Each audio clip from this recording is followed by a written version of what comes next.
From Eyewitness News, this is Sports Wrap. Welcome to Week 12 of the Friday Night Football Wrap. Most teams resting up for Thanksgiving Day, but the top teams in each division kind enough to discuss postseason play with us. Bishop Hendricken knows it will be in the postseason, but they don't know who they'll meet just yet. The Hawks are the lone undefeated in D1, so they'll enter the holiday week stress-free and awaiting their first-round opponent.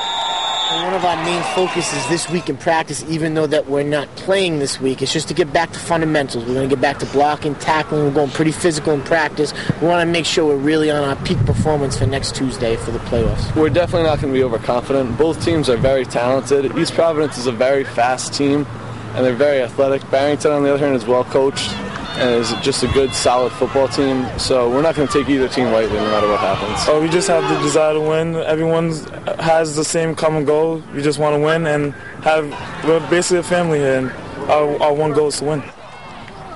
Yes, the Hawks will be checking in on LaSalle East Prov, the final Division I playoff spot on the line. J.P. Smallins has more on the big Turkey Day matchup. For the 82nd time, the oldest in-state Thanksgiving rivalry will kick off. The final chance for the seniors on both sides to make a memory that will last a lifetime. It's a great honor to know that you're not only playing for yourselves and your teammates, but for a whole legacy to this school and to the state of Rhode Island. I've been coming to Thanksgiving since I was a little kid, watching like Jamie Silva versus Lorenzo Perry. It's an honor to be part of it. Coming up through the team, some of those guys that play on Thanksgiving are larger than life, and now now that it's finally our turn, it's time to take over the tradition. Since I've been 7 years old, I've gone to the game and I've watched the guys, and they've been my heroes. We talk about I go with my aunts and uncles. Uncles all went there. So it's a big family tradition as well as a school tradition. This year's matchup comes with a little extra fire. To make the postseason, the Rams have to knock off the Townies. A LaSalle win would create a three-way tie with Barrington and East Providence for the final two spots in the Division I playoffs. Of course, the Townies would like nothing more than to end their rival season on Thanksgiving Day. It adds on to what it is, the rivalry already. So right now we have a chance to actually put ourselves in a great position, and that just adds on to the pressure of the game and the stakes that are put at the table for us. So hopefully we can go out there and get it. The hype is pretty high, but we're just trying to stay cool, focus on what we have to get done, and we'll be ready Thanksgiving to handle business. Winner goes to the playoffs, and nothing more you can ask for. Playoffs start early this year, and we're looking to start on a good note. We started in June. We went through triple sessions at camp. We sweated together. We bled together, and now we're ready to fight for this playoff spot because it's all we got left. For the Friday Night High School Football Wrap, I'm J.P. Smallins. Thank you, JP. Only one undefeated team in Division II as well. Tolman, who took out Westerly in a hard-fought quarterfinal last week. Next up, rival St. Ray's in the semis, a team they rolled earlier this season, but the rematch with a bit more on the line. We're expecting a hard game, but we're coming with Tolman Tiger football all four quarters. We're not stopping. We're playing hard. I bet they're going to be playing hard, but we're more focused. We want the Super Bowl. They're going to play a lot tougher than last time, and I think it's going to be a real competitive game, and I think they're going to come to play, and we can't take them lightly. I mean, we beat them big last time, but it's not going to be like that this time. They're going to come to play, and I really think that all of us need to step it up. We have to play better than we did last time. It's a very important game. I mean, this game, it not only does it have Super Bowl at stake, but it has the pride of the city at stake. Well, we're just getting started on this week's Friday Night Football Wrap. Up next, we stop in at Rogers, Mount Pleasant, and a very motivated EWG team. We also step over the border to check in with a first-time champ and a New Bedford squad looking to earn a spot in the postseason. The Wrap continues after this. Welcome back to the Wrap. Rogers, a newcomer to Division III, but not taking long to grab the reins atop the league standings. The Vikings have so far run the table, a perfect 7-0 in the division, 10-1 overall. Success, nothing new to the program. Rogers has 11 D1 titles, the last coming in 1990. After falling on some hard times, the Vikes have bounced back and are ready for another postseason run. It's been awesome. It's been everything we wanted it to be. And we knew it could happen, and just finally did. It hasn't been like a surprise, but it's been fun.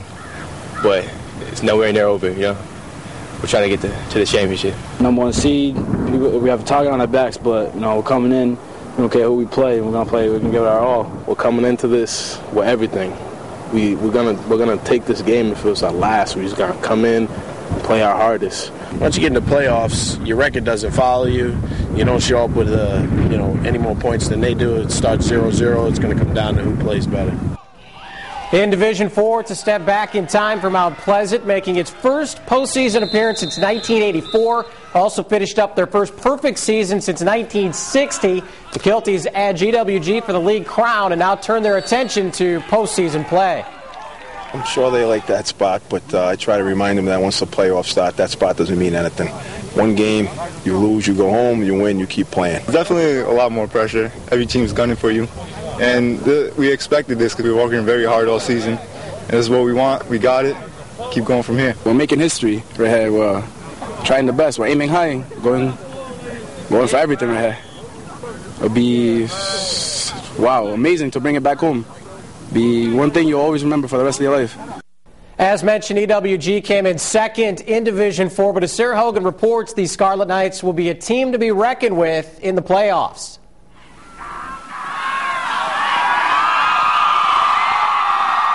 They are the two-time reigning Division IV high school football state champions who, after winning their second Super Bowl title in 3 years last December against Middletown, were riding the highest of highs.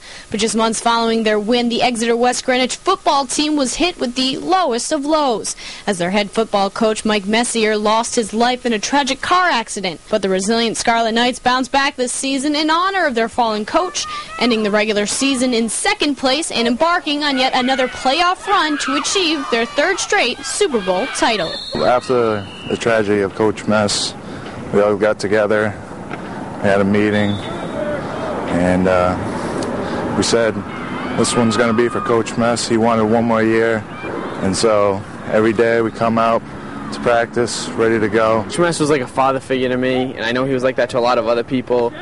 He was just, it wasn't just an on the field, it was off the field. I mean, if I need someone to talk to, I knew I could always talk to him. We're all out here trying to do Mess. Even the kids that didn't know Mess, they know him through us and through Coach. And I think he'd be really proud of what we're accomplishing out here. As the number 2 seed in the division, the Scarlet Knights will take on the number 3 seed North Smithfield Northmen on November 30th in the Division 4 semifinals, a team they narrowly defeated 26-22 just a month ago. Oh, well, North Smithfield, as you can tell by their record in the games against the teams in the playoffs, is they're very physical, very aggressive, and very competitive. You got to throw records out the window when you get in the playoffs. I mean, it's win or go home. I mean, they're going to be ready, and they're going to come firing at us, so we just got to, work hard in practice, and I think we'll be ready. In West Greenwich, I'm Sara Hogan, Eyewitness Sports. Time to switch things up and head over the border. Our first stop, a first-time conference winner now trying to make some noise in the big dance. Somerset captured the school's first EAC crown by getting by nemesis Bishop Feehan, earning the school's first playoff appearance since the early 80s. They'll face off against a familiar foe, winner of the South Coast Conference, Dighton Rehoboth. We've already played Dighton Rehoboth. They're a really good team. They gave us one of our best. They were one of our best opponents, and so we're pretty excited to play that. I'm excited. It's something I've never done before, and it's definitely a treat. Anytime you can play more football, it's a great opportunity. It's really exciting for us, and as seniors, it's our last year to be going to the playoffs and have the opportunity to win a championship. It's really nice. The only other local team in the postseason running is New Bedford. The Whalers still alive thanks to their win over Brockton last week. First time they beat the Boxers since 2001. But another obstacle stands in their way. Rival Durfee needing a Thanksgiving victory to make the playoffs. It defines our season. We have to win this game, and we're going to come in and play with a lot of heart and represent New Bedford. It's more than the rivalry. It's more than the game to us. It's like it makes or break our season every year, no matter the record. It's one of the longest rivalries in the country. Every year it's always an exciting game, no matter what the records are of each team.